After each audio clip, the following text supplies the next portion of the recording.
This is Freedom Global News. Federal government declares Friday and Monday as public holidays. President Muhammadu Buhari approves establishment of 3 federal polytechnics. ASU says there will be no resumption if the federal government does not meet its demands. And on the foreign scene, at least 16 people have been killed in a New York subway shooting.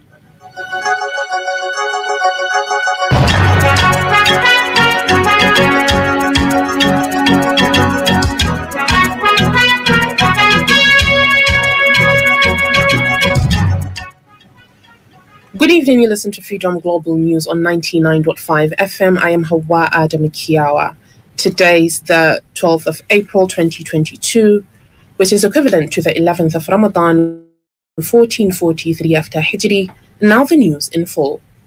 The federal government has declared Friday, Good Friday, and April 15th, and Monday, Easter Monday, April 18th, 2022, as public holidays to mark the Easter celebrations. The Minister of Interior, Rauf Aregbesola, in a statement today, urged Christians to emulate the attributes of sacrifice, togetherness, forgiveness, kindness, love, peace, and patience, which were the attributes and practices of Jesus Christ as exemplified by his ministry on earth.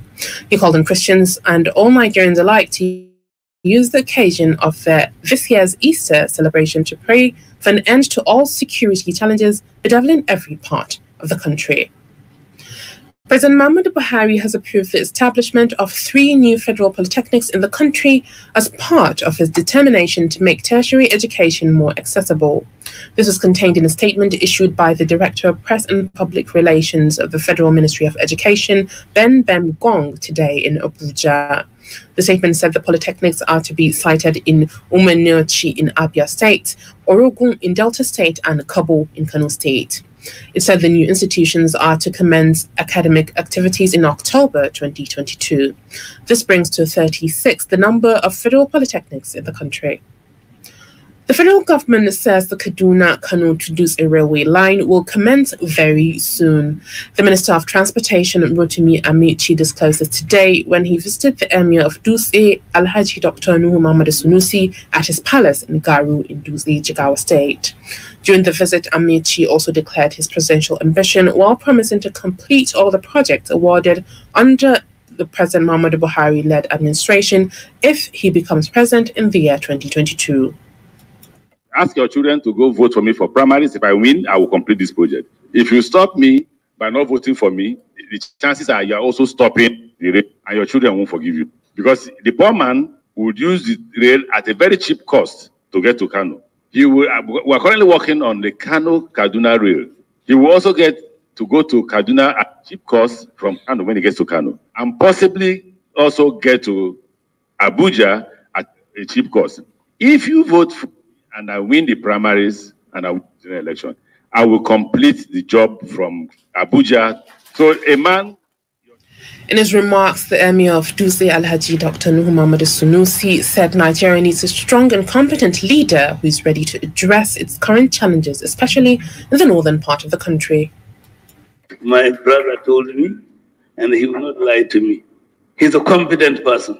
Wherever you see him, you know he really has got the confidence. These are qualities of leadership. These are the things that we need in a leader in this country today.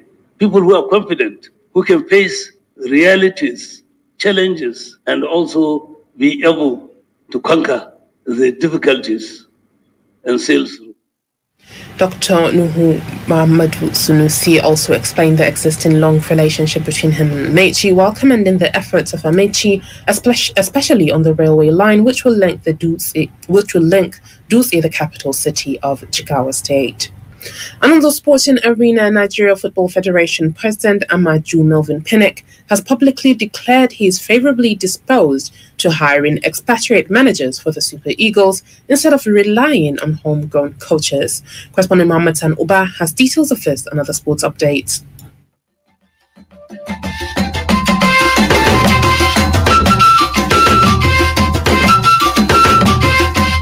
The Nigeria Football Federation boss, Amaji Malvik Pinnick, while asserting he has the ultimate respect for the indigenous coaches, especially those that excelled as players for the national team, said the thing he knows and sees, which are not in public knowledge, make him tilt more toward foreign coaches. The NFF has actively set in motion the process of getting a new set of coaching teams for the Nigeria national team, the Super Eagles. Some of the names being brandished for the Super Eagles job include former Barcelona coach Ernest Valverde, former PSG and France World Cup winning coach Laurent Blanc, and even Jose Pesoro, who was initially contacted weeks after Garnacho's exit. Meanwhile, 2022 FIFA World Cup qualifying nation Mexico has scheduled a friendly match with Nigeria as part of their preparations for the tournament slated for Qatar in November. While Mexico qualified for the mutual alongside the United States of America and Canada from North America, the Super Eagles failed to make their 7th appearance at the world's biggest football fiesta.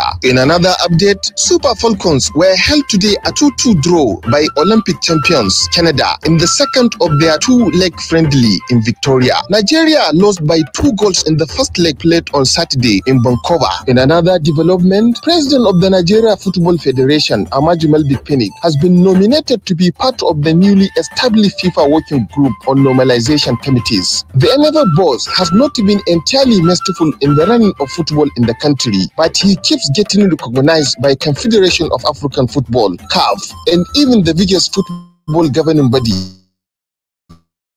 FIFA. The former Delta State FA chairman is currently a member of the organizing committee for FIFA competitions, and he is also a member of the FIFA Council, the highest decision-making body in football. Also, he was the first vice president of CAF between 2017 and 2019. And on tennis, 3-time Grand Slam champion Stan Wawrinka lost in the first round of the Monte Carlo Masters as he made his return to tour level tennis after 13 months out. Kazakhstan world number 36 Alexander Bublik beat the Swiss 3-6, 7-5, 6-2. Muhammad Sanuba, Freedom Radio. The Global News is coming to you from Freedom Radio 99.5 FM. You can send your comments, opinions on Watch Us Live on Freedom Radio Nigeria on Facebook.com. You can get the link to the page on our website, freedomradionig.com.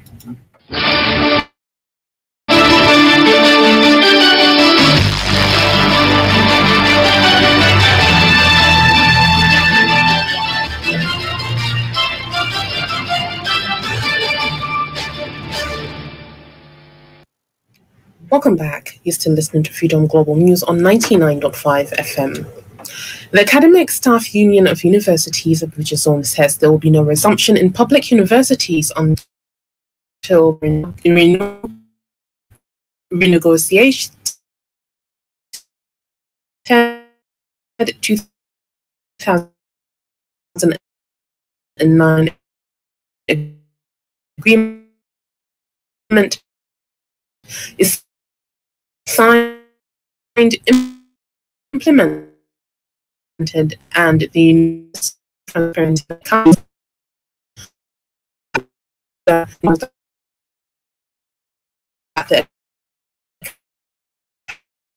Academic Staff Union of Universities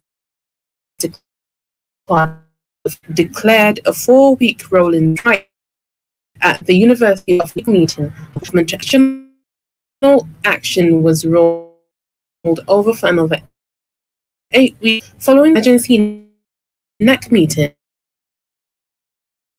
at the Festival Secretariat on March 14.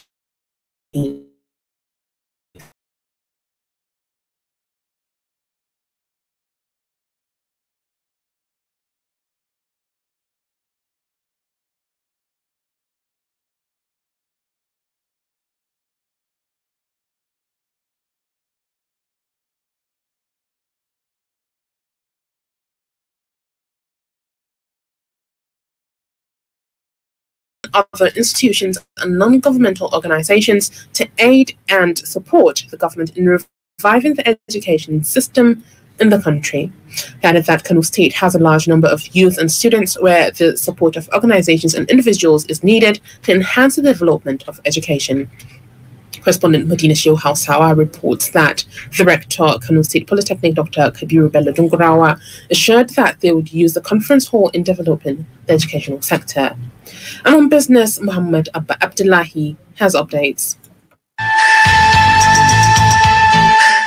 The federal government says all does currently owe its agencies about 4.67 trillion naira. The Minister of Finance, Budget and National Planning, Zainab Ahmed, stated this at the launch of the Project Lighthouse Debt Passing Platform yesterday in Abuja. Hajia Zainab Ahmed noted that government in the past 18 months recovered 53.8 billion naira out of the 5.2 trillion naira owed 10 ministries, departments and agencies. She credited the Project Lighthouse and collaborative efforts of the Office of the Accountant General for the discovery and recovery of the outstanding debt. Meanwhile, the Central Bank of Nigeria, CBN, has shortlisted 30 tertiary institutions across institutions and entrepreneurship scheme. The managing director of Sterling Bank, Abubakar Suleiman, stated this at the pitch competition support business.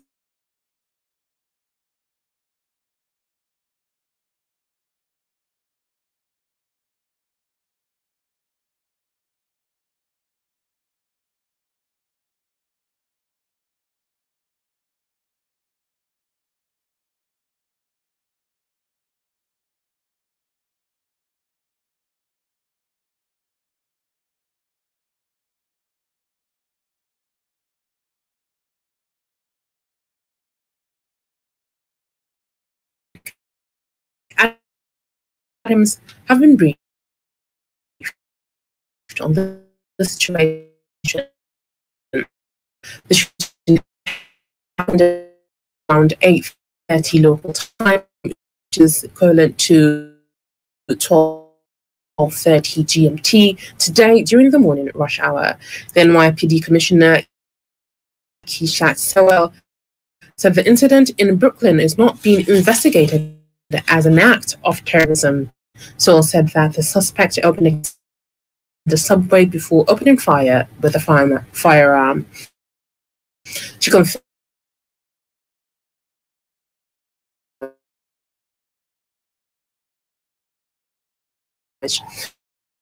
so urged the public